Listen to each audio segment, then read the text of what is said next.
The last 3 months was wild. I gravitate towards people who are down to earth, great energy, and that was Will. I'm super boring. It's the X factor. And the world's best pastry chef himself, Will Goldfarb.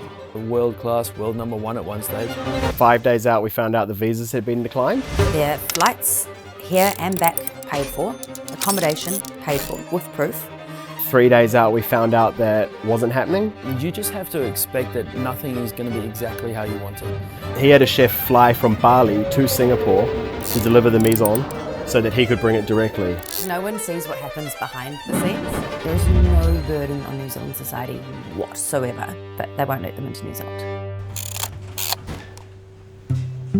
A lot of the foundations of our flavors are built from like our misos, our garums. We've been making treacles, vinegars. It's like a natural form of MSG, so you get a bit more of that like byproduct flavor, which is really cool. This is our fermented honey, so naturally honey won't ferment. We've added garlic to it, which will kind of kickstart that fermentation. Yeah, I know you're behind the camera, but give it a smell. So that's what we're brushing the duck with tonight, and then season it up with Szechuan black pepper salt. So I'm like unfolding, I would say, beetroots. So after I cook it into steam and we're gonna roll them again, that goes on the beef for tonight for Nick, for Chef Nick, yeah. So this is the beef trim from the fillet that's on the main course tonight. So all of the trim, basically gonna roll it up so we get a nice shape from it. And then that's gonna go for our tartare, just so we can get like a real nice clean shape and it doesn't look like scrappy bits of beef. That's how it will look afterwards. So you'll get like nice clean slices, nice clean cubes from it. So beetroot steam cake. I'm gonna cook them after in the steam pan over there. So it looks split, this is normal. But after it's gonna be like that's very like soft and so like very good texture. It's good. It's very good. Make some bubbles. Time to make some bubbles. Yeah, man. It looks moody, like It looks like take up on a beach after a storm. Funny that's where I got the inspiration. I'm Ben Carmini. I'm what they like to call the Chief Experience Officer and dispenser of fermented grapes here at Paris Butter. Yeah, I mean, the kitchen's got the mise en place. We have essentially just making sure that every little detail on the table's perfect. Just like sweet indeed. But I'm really in love with hospitality and working with Nick again last year. So much around here as well, I think. It's good cafes, lots of good bakeries, lots of good pubs. But as we're about to see, we one or two of us work at a few other places in the neighborhood as well. I'm just wondering if I can purchase some takeaway cups from you. Like Will was wanting like 40. Thanks, Chase. Yeah, for sure, man. Goods have been collected. No stress. Perfect. So 10 months ago, we were lucky enough to be in Ubud. And I took Zennon to Will's restaurant, Room for Dessert. I'd never met Will, I'd never eaten at Room for Dessert. To be able to go there with Nick and yourself on our trip to Bali last year was amazing. And it was the most mind-blowing experience. You've got this guy who's thought about everything. And to have him over here in New Zealand, cooking with us tonight, it's always been part of our dream. But then, yeah, we got there and all these people. Yeah, so for every collab we do, so it starts off with Zennon usually sending a message via Instagram. Would you like to come over and celebrate Paris Butter's 10th birthday with Nick and I and the team? Sorry, 9th birthday. Want to start again? No, that was great. And the instant response that he'd be honoured to. And then to be able to break that news to the team, like, hey guys, this is what we're doing. It was incredible. Oh, we had so much fun with immigration this time. So much fun. She was on the phone with immigration for like 4 hours the other night. Luckily, Will has an assistant in Bali, and so I was communicating with her quite a lot. And she tried to organise the visas, and they unfortunately applied for the wrong visa type. Will was already in Singapore, so then he was doing an event in Singapore, then flying here. While he was in Singapore, his other chef's visas got declined. So he had a chef fly from Bali to Singapore to deliver the mise en so that he could bring it directly. So this was a week out from the collab at this point. We've paid for 4 visas because there's 2 people twice. They wanted crazy information. So for the sous chef that was coming, they needed 6 months of her husband's bank accounts. Her husband wasn't traveling. Their flights here and back paid for, accommodation paid for with proof. Like, there is no burden on New Zealand society whatsoever, but they won't let them into New Zealand. We're very lucky that Shu was here and was able to step up. I was outside the restaurant. I was like, hi, say hi to everyone. And it took me like 2 minutes to realize it was Will Goldfarb, and I started crying, you know? I was like, oh my God, I'm just seeing superstar. But actually, like, he's a normal person, you know? Like we are, and he's great, like, love it. I gravitate towards people who are down to earth, great energy. And that was Will. And he just started firing off these stories. I'm super boring. It's the X factor. And the world's best pastry chef himself, Will Goldfarb. World class, world #1 at one stage. I'm currently hooked on Apple TV. I signed up for a new streaming service. That's my guilty vice. Lo and behold, I went home later and watched him on Netflix. And it was like, wow, you know, completely starstruck. Well, since the most publicized version of me is 41, even though I'm 50, I'll be 41 forever, which I'm thrilled about. But that's Will for you. He's just this humble guy. And I think that that's what attracts us to him. I'd love to say it's, you know, my lifelong All Blacks obsession, but I think they'll be stretching it a bit even for me. Wow, 9 years, huh? Don't laugh, Shu. Yeah, thank you. Thank you, Will, for being here. I'm super happy to be here at Paris Butter. It's an honor to help celebrate the 9th anniversary. It's been really a privilege to come back and see such a team that's a really tight unit. That's probably the thing that I've taken away the most, is the unity of the team. Zennon has taken the reins of this place, and it's been really enjoyable. He's a mentor, he's a mate, and you never want to let anyone down. As soon as he comes back, I mean, the goal is to fill him with a bit of pride, which I think we're doing. I think we're going to have a great service tonight. Happy International Women's Day, Shu. Thank you. Yeah. And then after tonight, we'll break down as quick as we can, and we'll go head out for some dumplings. We're one team. I mean, this is one of the restaurants where that's never been more clear. Alex, I can do that. It's your glass of foyard, yeah? Yeah, glass. Just one? Yeah. I got it. And a chino sour. And a Tino, I can do that as well. 34. For 34 as well? Yeah. Gotcha.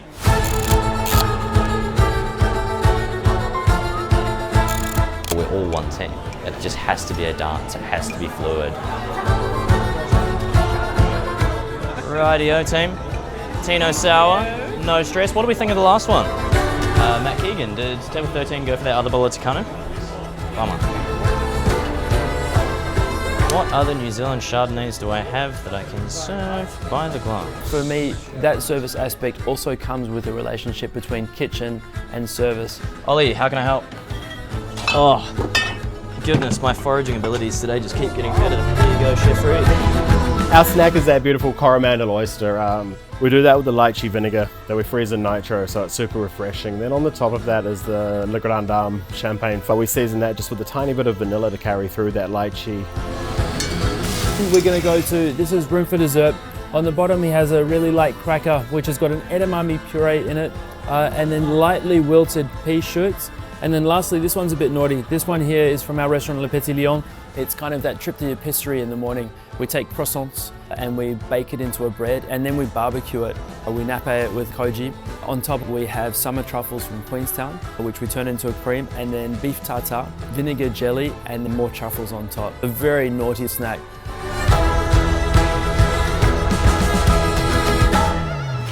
Salmon 31, 4 packs. Salmon 31, 4 packs. Communication is so key to a good service. As soon as it breaks down, you're in the weeds. In this kitchen, we don't say yes, chef. We repeat back the information that's actually said, just to show that we've actually taken it in. These guys can be as good as they want to, but if you don't have a relationship with them, then they're not going to carry your passion and motivation through to the table. We have to respect the craft that both sides are doing.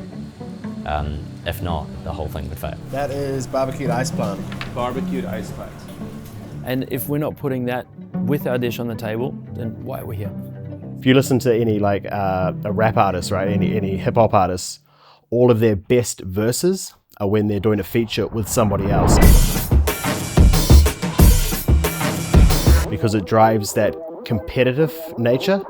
Yeah. Like, you're all still friends at the end of the day, but I mean, look at Wu-Tang. Liam and I just put our first dish on as a collaboration. Beautiful coromandel mussels filled with a pumpkin seed sambal. Sitting on top of a chicken fat beurre blanc, roast pumpkin seeds, pumpkin vinegar, do a little gel on there. Macadamia bubbles over the top there, barbecued ice plant and Yunnan caviar. Enjoy, guys. So good to have you in. Every chef has a signature dish. We've got a signature method of cookery, and that is our duck. Ducks, obviously being aquatic animals, have got a layer of fat on their breast to keep them warm. So you want to render all that fat out to get that real nice crispy skin. So we've served that on a perilla emulsion, so a beautiful green sauce. It's the first time in a long time I've done a main course without a sauce at the table. It's really clean. It just kind of works really well with the skin of the duck, the fat, the garlic honey that we brush it with, the fennel, the Szechuan, and then the second component of that is a plum HP sauce, and that just worked with the duck magically. And it looks cool on the plate, like purple and green. It looks like, you know, Milwaukee Bucks or something like. Biltong is a dried South African meat, which is where I was born, and we have the same flavour profile through there. We rub it with activated charcoal to stop the oxidation, and then we marry that with beetroot, humble beetroot, which we lathe, and then make a cannelloni, tiny bit of black garlic, a bit of mushroom on the dish, and some cognac for good measure. The salmon is probably one of the first products that I really fell in love with in New Zealand, and coming back and being able to cook with it, brings back a lot of memories. We are only going to ever be as good as our ingredients. Why not start with a benchmark right at the top? So when you find ingredients that are the best, you feel like you're up to the challenge, and it's a lot of fun. We ferment our leeks, bring some acidity to it, and we cut it with smoked chive oil. Then alongside that we have some pickled daikon and flavours of yuzu, wasabi and radish.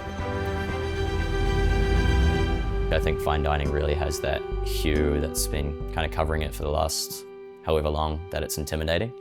But we've found that being personable is one, more enjoyable for the customer, but also for ourselves. And then we go home telling happy stories about the clients that we served.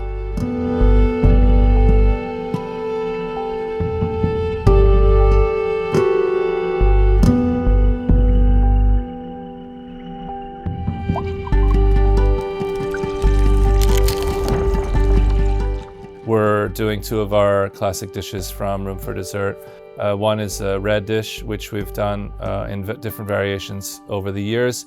And this one is totally built on the small family farms around the restaurant here, and a little bit of ice from watermelon, which is a little more tropical, a little less New Zealand, but we needed to sprinkle a little Bali sunshine as well. You're going to, I think it's going to be 12 chef. So stressful. I think that when you work for someone, it can sometimes be a little bit monotonous, and you sometimes lose focus of the dream. You know, it's hard sometimes to stay calm doing service. All of a sudden you bring another chef into the kitchen, like Will with his experience and his stories. I have to anyway. It's Will Goldfarb, you know, I can't get grumpy at him. Like, impossible. How is it? Don't fall asleep in your apples? Don't follow, yeah. Yeah, okay, in your dragon fruits? Yeah, yeah, sorry. It means I'm going too slow. No. And these guys realize, hey, like we can do this with him. We're cooking Will's dishes tonight. You're the future. I'm the best.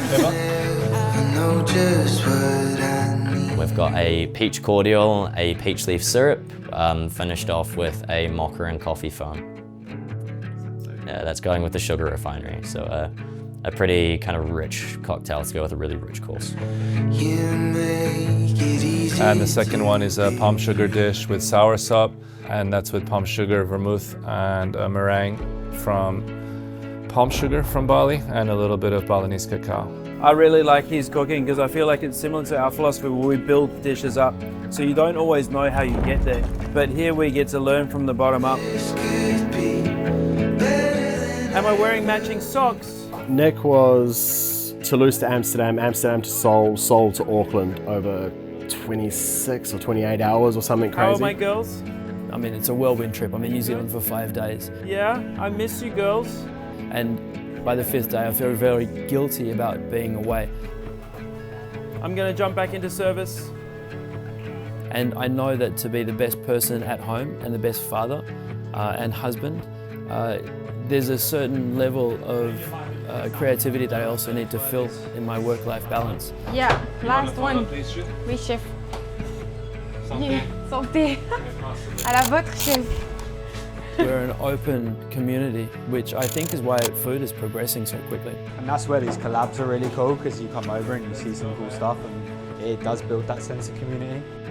You will find local sugar from Bali, made at like less, I think, than an hour from the restaurant of chef. The encouragement that Will gives these guys, it's incredible for them too. And I think that everybody gets more motivation from it. They're all a bunch of misfits that somehow bring something together incredible every night. I think that for many years I chased the wrong dream. As a young chef, you're built to chase the spotlight. It was a very lonely dream because you were chasing a dream that was measured on success, which required external validation. But now the external validation I get is from my peers, and working with them, working alongside them and learning. You share recipes, we've got them all on Google Docs. You send them your whole drive, like no one minds it. Nice.